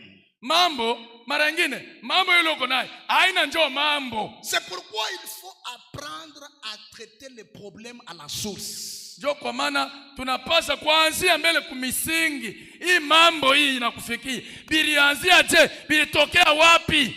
Vous allez voir toujours dans Marc, on amène à Jésus quelqu'un qui ne parlait pas bien, qui était un sourd. Jésus les prend. Mutaona paka mu Marko banaletea Yesu mtu mmoja ashianze kusema mzuri, alikuwa kiziwi. Yesu anambeba. Et puis au lieu qu'il parle sur sa bouche, pale yeye kusema pa kinywa yake ou sur ses oreilles, au asikie kwa masikio yake, Jésus regarde au ciel. Yesu anaangalia kumbingu. Il dit Ephata. Asema wewe Ephata, ouvre-toi. Funguka. Jésus avait compris. Yesu alielewa. Le problème de cet homme, asema mambo ya huyu bwana, ce n'est ni ses oreilles, haina masikio yake, ni sa bouche, haina kinywa yake, mais son problème, lakini mambo yake, c'est son ciel qui est fermé. Ni mbingu yake ndio yenye kufungwa. C'est pourquoi il faut avoir ce qu'on appelle l'intelligence prophétique. Ndio pale mnapaswa kuwa na ile banaita akili ya kinabii. Des fois vous êtes bloqué par des choses que vous ne maîtrisez pas. Mara nyingine unafungiwa kwa vitu vyenyewe haujui. Tant que Abraham ne pouvait pas laisser Lot, sa vie était toujours liée. Na wakati yote nyaba asikuachane na Loti, maisha yake yote ilikuwa yenye kufungwa. Des fois ce qui bloque ta vie, il y a encore des choses intimes. Tu es dans la parole, mais tu pratiques encore ça, ça empêche Dieu d'agir. Mara nyingine uko muneno lakini ungali natumikisha vitu moja bila ushakupenda sana, ndio bila binafunga Mungu yakutenda. Dieu veut se révéler à toi. Mungu anapenda kujifunua kwako. Mais il se sent étouffé. Unamuvinya, unamufunga. C'est normal. Ni ndio vile. Quitte le village. Toka mbele mubile bintu. Hii asubuhi Je vous défie. Mina mifinga. Zambi wa bopo tu agir. Mungu wa bope atatenda hapa. Filaxe. Mambo ya mafrango. Filaxe, accès. We, fungula tu mulango. Quitte le village. Toka ile mubintu bibaya. Quitte le village. Toka mbele mukijiji, toka mubile bitu bibaya. Quitte le village. Toka mubitu bibaya. Tu verras Dieu. Utaona Mungu. Il est capable. Eko na uwezaji. De te ramasser même si tu n'as rien. Ya kukulokota hata bila kitu. Amen. C'est un Dieu mystérieux. Ni Mungu wa mashangaisho. Je vous avais dit, ne courez pas le risque de mettre un point final dans la vie d'une personne qui connaît l'adresse des genoux. Niliambia sema msichukue hatari ya kutia nuta mu maisha mtu mwenye acha kujua anwani ya Mungu. Parce que tout peut changer à la prochaine minute. Juu yote inaweza kubadilika mu dakika ifuatayo. Amen. Là où les hommes refusent de t'amener, les genoux peuvent t'amener. Kwenye watu banakatala kukupeleka, magoti inaweza kukunyangulia na kupeleka. Amen. Les portes que les hommes ont formées pour toi, les genoux peuvent t'ouvrir. Les portes milango que les hommes ont fermées pour toi, yenye watu bachafunga juu yako, magoti inaweza kuifungula. peut ouvrir. Inaweza kuifungula. C'est pourquoi Ndio kwa maana il n'y a pas quelque chose qui peut faire obstacle entre toi et Dieu. Usichunge kitu kile kinaweza kufanya kizuizo katikati yako wewe na Mungu. Tu t'amènes bien. Msema amina mzuri. Quitte d'abord le village. Toka mbele mubile bintu. Tu verras la main de Dieu. Utaona mkono wa Mungu. Dieu agira. Mungu atatenda. Il va te guérir. Atakutunza. Il va te bénir. Atakubariki. Ton environnement. Mazingira, hali ya fasi uko naishi. L'environnement dans lequel vous êtes détermine ce que vous êtes aussi. Mazingira mwenye uko ndio inaonesha kile uko na wewe. Wewe dada unatafuta bakowe. Wewe uko naikala paka na bamama abo bale abana na babwana basi kuwaka bukweli. Baba kwa shakoseka.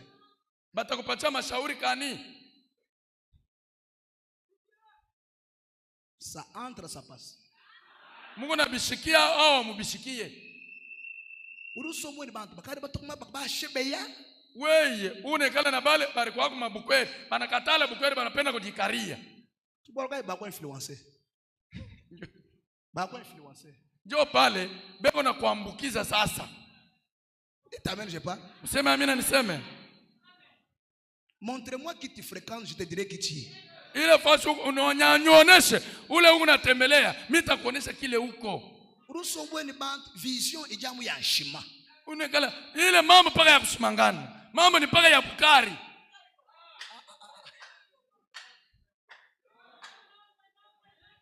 Il y a les numéros que vous devez effacer. Kuko manimero ya bantu ile mnapaswa kupanguza. Non. Hapana. Il y a des numéros que vous devez effacer. Kuko manimero ile mnapaswa kupanguza. Muntu wende vision tu mwanani mabuji yao. Muntu ye ashiwazake mbali. Mambo yeko na waza paka pale eko. Bukari na Nsombe.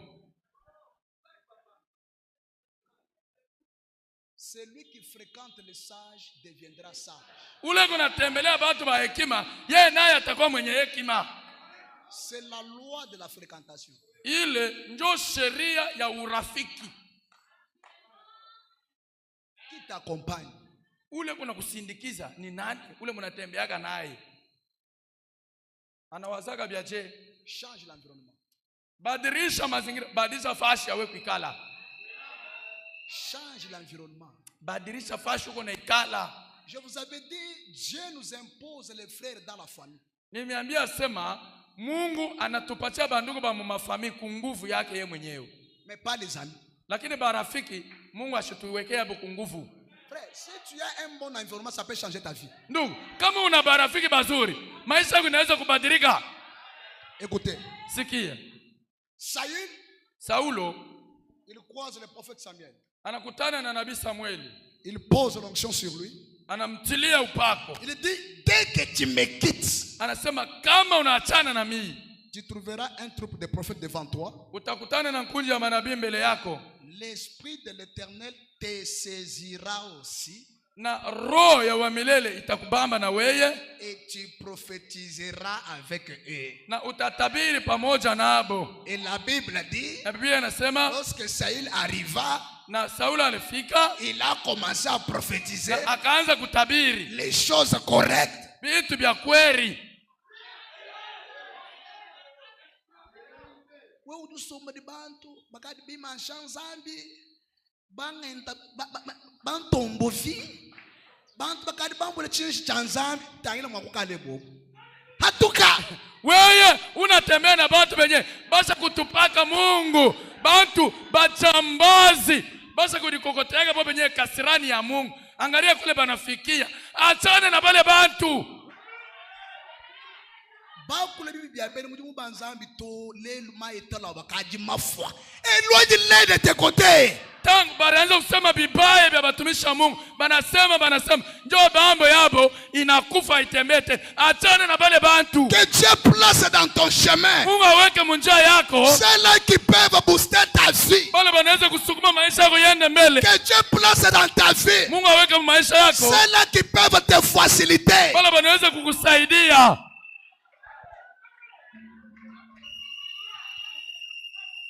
Ce n'est pas quelqu'un, il est à côté de toi, quand tu montes, les guerres gonflent.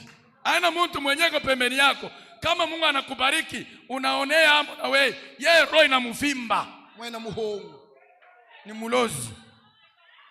Il faut quelqu'un quand il est à côté de toi. Inabidi ukuwe na mtu kama yuko pembeni yako. Il sait que quand Dieu l'élève, il m'élève. Anasikiza maui kama anapanda, mimi napanda.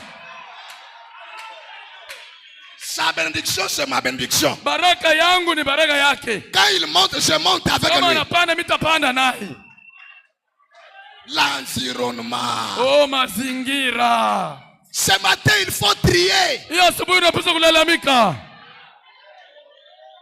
Unapaswa kuchagua.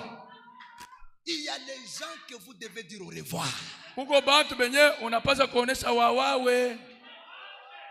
Ils doivent partir. Banapaswa kwenda bale bantu. Toutes les relations stériles. Maurafiki yote yenye ailipe uivunje. Toutes les relations stériles. Ile maurafiki yote yenye aikuletee kintu uivunje. Couper. Uikate. Tu ne sauras pas atteindre le sommet de ta vie si tu es mal accompagné. Hautaweza kufika mchongo ya maisha yako kama uko na barafiki babaya.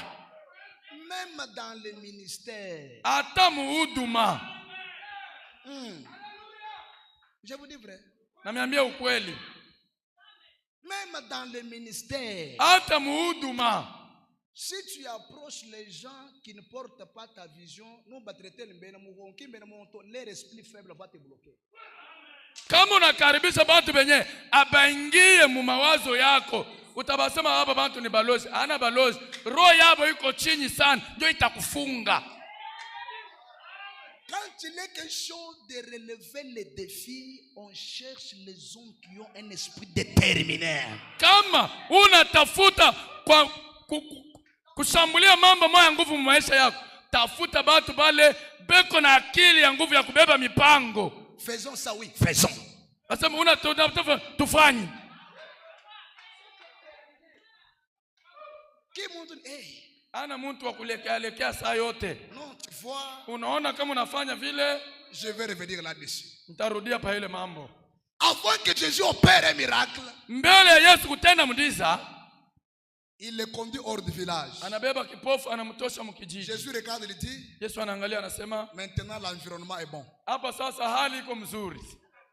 La connexion est favorable. Hapa le ciel est ouvert. Connexion iko mzuri, mbingu inafunguka sasa. Remettez-moi Marc chapitre 8. Mniweke Marko. Marc chapitre 8. Marko sura ya 8. Le verset 23. Mstari wa 23. Lisons ensemble. Tusome sisi wote. Il prit l'aveugle par la main et le conduisit hors du village. Puis il lui mit de la salive sur les yeux et lui imposa les mains et lui demanda. Et lui demanda s'il voyait quelque chose. Dites amen bien. Sema amina mzuri. Continuez. Mwendeleshe. Et lui demanda. Mais j'en vois comme des arbres. Descendez.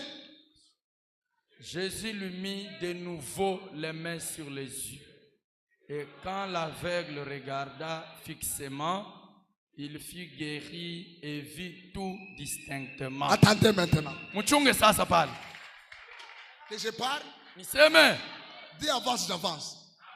Niseme. C'est la première fois dans la Bible Njo mara ya kwanza ndani ya Biblia que Jésus prie pour quelqu'un yenye Yesu anaombea mtu et il lui demande s'il voit quelque chose. Anauliza ule mtu kama anaona kitu fulani. La première fois, mara ya kwanza, Jésus lui impose les mains. Yesu anamtilia mikono. L'aveugle n'a pas été guéri. Kipofu asikutunziwe. Laissez-moi parler avec sincérité. Mwache niseme na ukweli ya moyo. La première fois, Jésus a échoué. Mara ya kwanza Yesu alishindwa.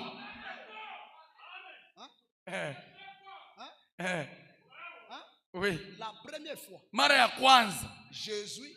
Yesu wa kumbingu anashindwa. Papa Bope, l'aveugle n'était pas guéri. Aveugle mara ya kwanza kipofu asikutunziwe. Ozawa ozate. Muko hapa au hamuna hapa? Tu es ici ou tu n'es pas ici? Uko hapa au hauna hapo? Qui est-il?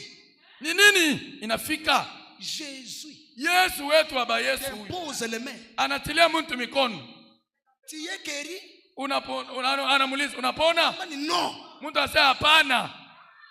Je vois les hommes. Niko naona bantu. Mais je vois comme les arbres qui marchent. Lakini nimeona saa miti kunatembea. Écoutez Amen Tabernacle. Mushikie mzuri amina maskani. Jésus ne s'est pas énervé. Yesu asikushirike. Jésus n'a pas dit. Yesu asikuseme. À la tombe de Lazare. Kukaburi ya Lazaro. J'ai prononcé la parole. Sema tu musemo.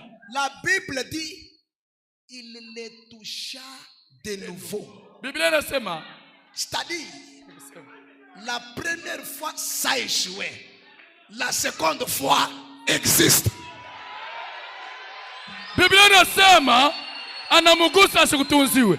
Yesu anamugusa mara ya pili. Maana yake mara ya kwanza inashindwa na mara ya pili iko kwako. Écoutez maintenant la bonne nouvelle que j'ai pour toi. Mushikie sasa habari njema ninayo juu yenu. Si Jésus, kama Yesu, le créateur a recommencé. Muumbaji anaanzulula. Tu peux recommencer aussi. Unaweza kuanzulula na wewe.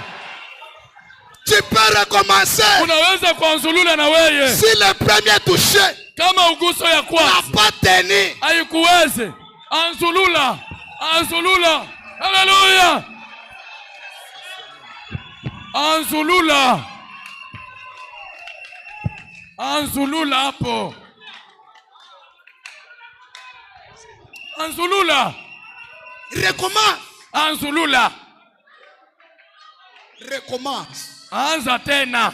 Jésus, Yesu, le Dieu créateur, Mungu muumbaji, il essaye pour la première anapima fois. mara ya kwanza,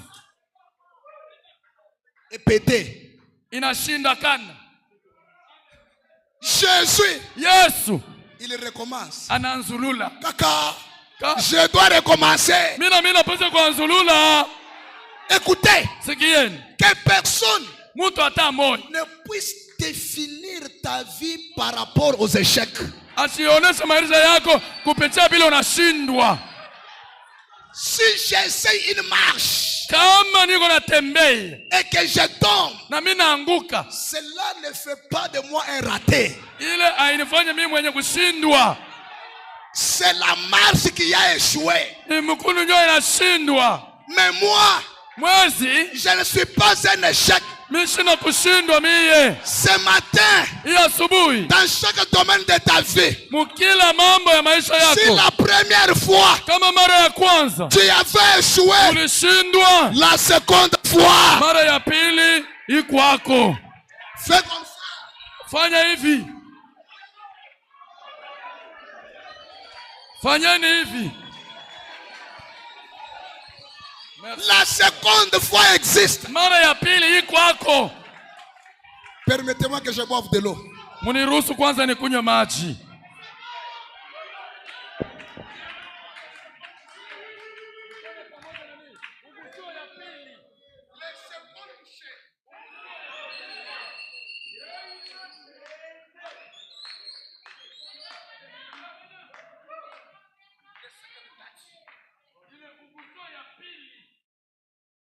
Les secondes touchés. Ugusio ya pili. Les secondes touchés. Ugusio ya pili. Yesu mwana wanzani. Usango kumpa kuhangile. Mara Yesu mtoto wa Mungu. Mara ya kwanza anapima inashindikana. Attention ma définition de mfi wanyu.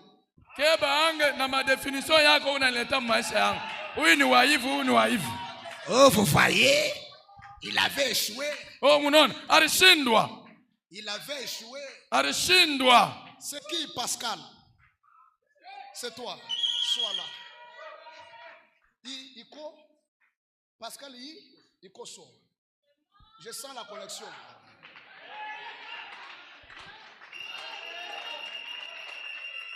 Merci Seigneur. Asante Bwana. Merci Seigneur. Asante Bwana. Si Jésus. Kama Yesu. Jésus. Papa Élisée. Papa Élisée utuambie mbele. Il a recommencé. Ananzulula. Amen. Sasa paka mie.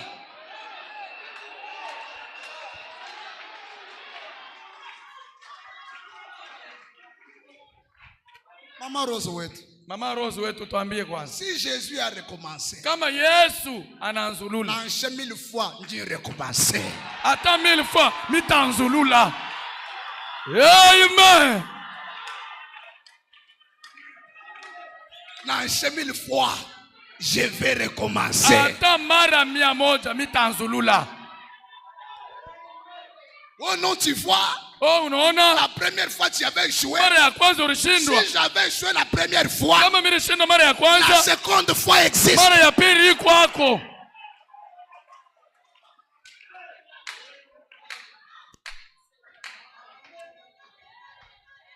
Mwanzulule.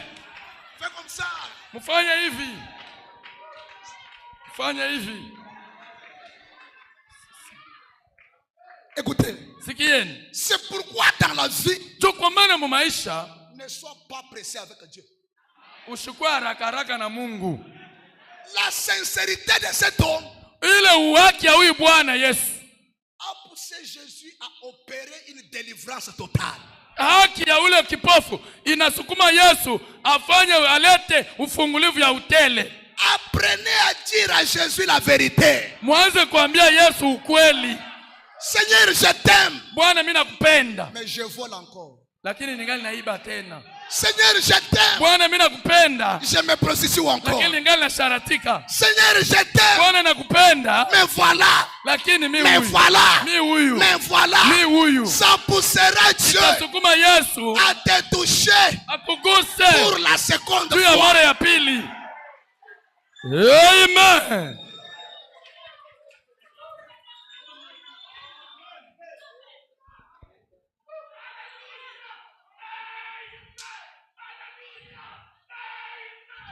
Merci Seigneur. Asante Bwana. Tu peux recommencer. Unaweza kuanzulula. Je lis d'abord Frère Branham. Mchunge nisome mbele Nabii Branham. Gloire à Jésus. Utukufu kwa Yesu. Merci Seigneur. Asante Bwana. Alléluia, alléluia, alléluia. Merci. C'est un Dieu merveilleux. Ni Mungu wa daima. Cherchez-moi le message. Je serai avec toi comme j'étais avec Moïse. Munitafutie mahubiri, nitakuwa na wewe vile nilikuwa na Musa. Prêchez le 11. Nikuhubiri mtarehe 11. 9e mois 60. Mwezi wa 9 mwaka 1960. Paragraphe 30. Paragraphe yake ya 13. Frère Branham dit, Ndugu mama nasema hivi. même si j'essaye et que je faillis, Hata kama mimi napima na mimi nashindwa, Dieu ne me quittera pas. Mungu hastanitoka hapana. Tu n'as pas compris. Tu n'as pas compris. Auelewe, aubishikie. Tu n'as pas compris. Aubishikie. Même si j'essaye Hata kama mimi napima et que je faillis, na mimi nashindwa,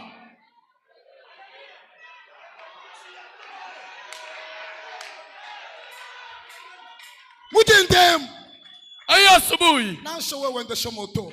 hata kama uko na pulula pikipiki, Ensemble confiance. tumainia Mungu.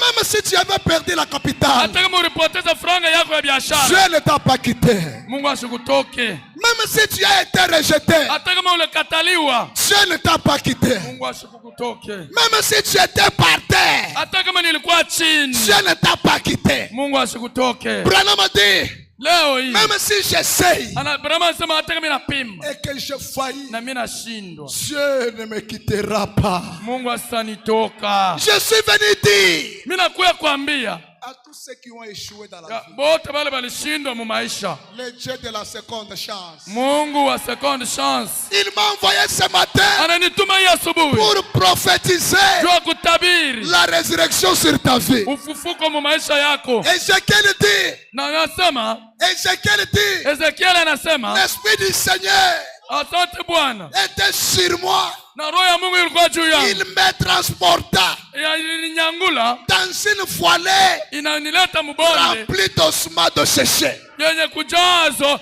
na mifupa ya Et il kukauka, m'a dit, na akanyambia, fils de l'homme, mwana wa mtu, ces os hii mifupa peuvent-elles revivre encore? ati inaweza kuishi tena? Ce matin, Hiyo asubuhi tu peux revivre. unaweza kuishi tena. Ce Hiyo matin, asubuhi tu peux revivre. unaweza kuishi. Ce Hiyo matin, asubuhi tu peux revivre. unaweza kuishi. Ce matin, Hiyo asubuhi tu peux revivre. unaweza kuishi Même si tena. tu étais enterré, Hiyo alikuwa anakushika. au nom de Jésus, Mjina ya Yesu, au nom de Jésus, mjina ya Yesu. que le Dieu de Branham, Bande Mungu wa Branham, que le Dieu de Branham, Mungu wa Branham, le Dieu d'Élisée Mungu Bopé, wa Elizabeth. ce matin, Hiyo asubuhi il y a des chômeurs. oh, kuko bashomeri. Ce matin, Hiyo asubuhi il y a les stériles. kuko basteril. Ce Hiyo matin, asubuhi je suis oh au Yesu, Père. tenda.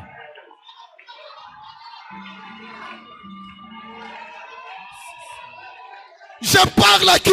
Niko naambia nani? Je parle à qui? Niko naambia nani? Je parle à qui? Niko naambia nani? Tu dois revivre. Unapaswa kuishi tena. Jésus Yesu doit te toucher pour la seconde fois. anapaswa kukugusa juu mara ya pili. Si tu me renvoies un amen, Kama unasema amina, il commence à toucher. anza kukugusa. Pendant que je parle, Paka niko nasema, l'ange de l'Éternel, malaika wa milele il est déjà dans cette salle. anza kuingia ndani ya hii chumba. Je ordonne maintenant Mimi namuruhusu sasa qu'il commence à toucher. aanze kutugusa. Toi qui étais malade, Wewe mwenyewe ulikuwa mgonjwa, reçois le toucher de Jésus. pokea uguso wa Yesu. Reçois le toucher. Pokea uguso. Reçois le toucher. Pokea uguso. Reçois le toucher. Pokea uguso. Au nom de Jésus. Mjina ya Yesu. Au nom de Jésus. Mjina ya Yesu. Que ta maladie Magonjwa yako tombe pendant que je parle. hiyo yaanguke hapa niko nasema. Pendant que je parle, Hapa niko nasema, reçois la grâce. pokea neema. Si tu étais par terre, Kama ulikuwa chini, je proclame la résurrection. ninatangaza ufufuko. Tu peux revivre encore. Unaweza kuishi tena. Je te vois monter. Nakuona unapanda. Si tu dis Kama amen, unasema amina, que la grâce de Dieu neema ya Mungu te localise maintenant. ifuate fasi Merci huko. Seigneur, Asante Bwana. parce qu'il est ici. Juu eko hapa. Merci Seigneur, Asante Bwana. parce qu'il commence à toucher. Juu anaanza kugusa. Les affaires qui étaient par terre Mambo ya biashara bilikuwa chini. recommence. Anzulula. Toi qui avais perdu l'espoir, Wewe mwenyewe ulipoteza kitumaini. recommence. Anzulula.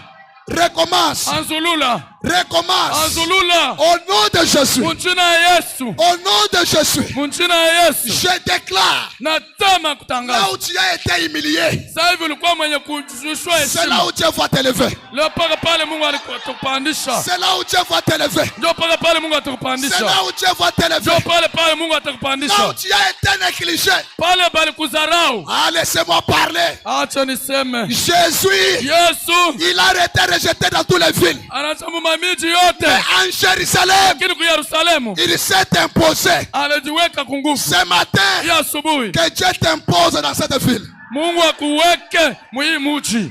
Que Dieu t'impose dans cette ville. Mungu akutia kunguvu muhii muji. Que Dieu t'impose Mungu akutia dans cette ville. muhii muji. Au nom de Jésus, Mjina ya Yesu tu ne joueras pas. hautashindwa. Les mêmes hommes qui t'avaient refusé, Ule bwana mama alikukatala. ce matin, Ya asubuhi on l'appelle. tunamwita. Amen. Les mêmes ministères qui étaient séchés, Ile huduma mama ilikuwa ya kukauka. ce matin, Ya asubuhi il y a l'onction ici.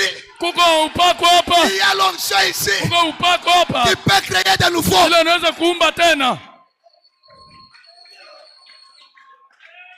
Merci Jésus. Asante Yesu.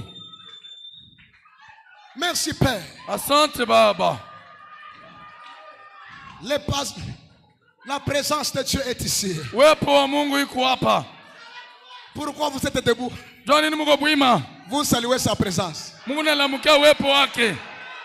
Comme il est déjà là, Sasa hivi ashakuwa hapo. qu'il te touche. Akuguse. Qu'il te touche. Akuguse. Qu'il te touche. Akuguse. Qu'il te touche. Akuguse. Qui a un enfant qui s'appelle Life? Ni nani mwenye kuna mtoto jina yake Life? Amenez-le ici. Mumulete hapa.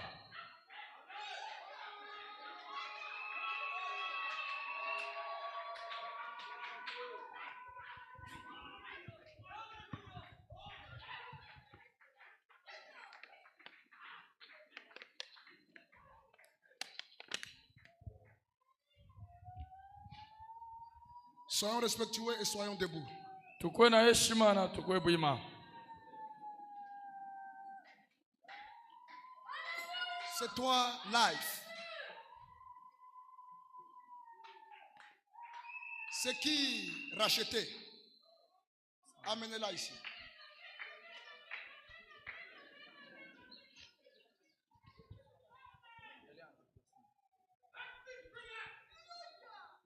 C'est qui concourt quelque chose comme ça?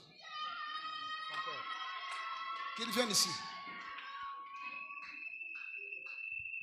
Ce matin, Ya asubuhi il va te toucher pour la seconde fois. atakugusa juu mara ya pili.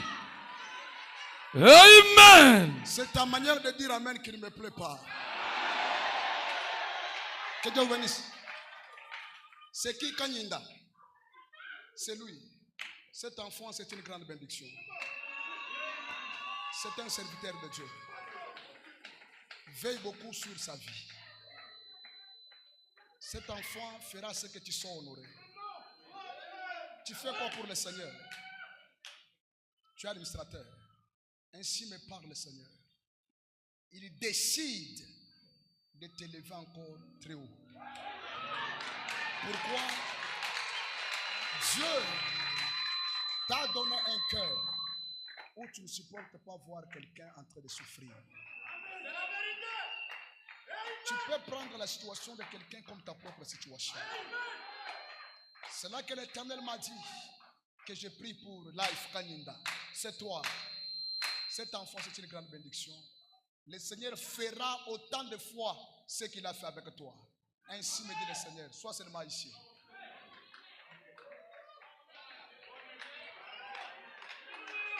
C'est depuis que je suis ici. Tu veux que je te parle. Vrai ou faux? C'est la vérité.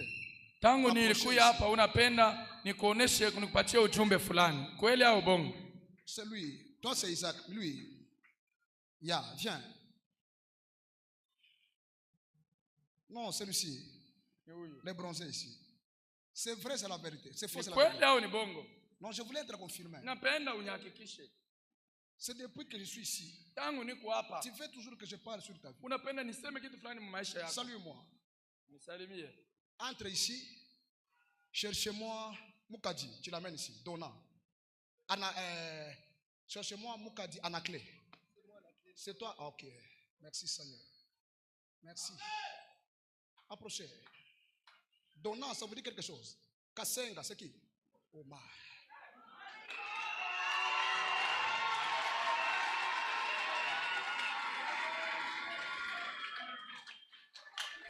Je vois la grâce ministérielle sur ta vie. Tu sais que tu es un prédicateur. Tu ne le sais pas. Je t'informe aujourd'hui. Je vois en grandissant, Dieu me dit, tu n'es pas grandi dans une vie de désordre. Dieu t'a gardé depuis ton enfance et il a mis quelque chose de divin en toi. Merci Seigneur. Amenez-moi, merci Jésus. Amenez-moi Kabanga Acacia. Tu l'amènes ici. Munilete Kabanga Acacia. Merci Seigneur. Gloire à Jésus. Tu l'amènes avec Sarah. Sarah. Merci Jésus. Croyez-vous que Dieu est ici? Eti mnaamini sema Mungu yuko hapa? Lui c'est qui? C'est Sarah. Lui c'est qui? Elle voit bien. Non, je vois quelque chose. Lève ta main droite en l'air. Inua mkono yako ya ume juu. Dieu décide de réaliser ce que tu as comme rêve. Mungu anapenda kutimiza kile unakuaga nayo kwa mawazo yako. Donna Kasenga. Je vois depuis ton enfance que tu as toujours pensé à ce qui est excellent. Mimi naona tangu mtoto yako unawazaga paka kufanya bile biko bizuri sana. Ce qui est meilleur c'est ça votre rêve. Donc kia mzuri sana kile ndio kile unapendaga mu maisha yako. Tu as beaucoup de projets. Ndio unaona uko na maprojet mingi. Et Dieu me dit ton étoile c'est une étoile des gens qui ont l'argent. Na Mungu ananiambia nyota yako ni nyota ya watu wenye kuwa na franga. C'est pourquoi même si quelqu'un dit que tu n'as rien, les gens ne te croient pas.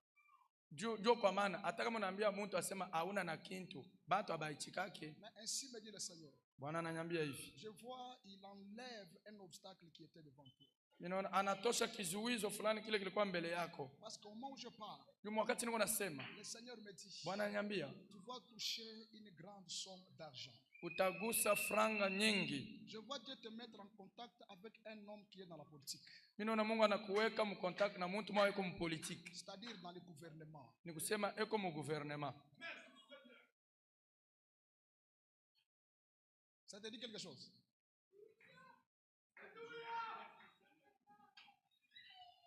Il confirme là-bas. Dieu mystique. Anahakikisha kule. Mungu. Dieu est ici. Mnaamini sema Mungu wako hapa? Le même Dieu qui est ici qu'il fasse quelque chose pour toi. Paka Mungu mwenye kwa hapa akutendee kitu fulani. guérisse ta maladie. Atunze magonjwa yako. Que ça reste ici. Ile magonjwa ibakie hapa. Que cela tombe. Yanguke. Ainsi me dit le Seigneur.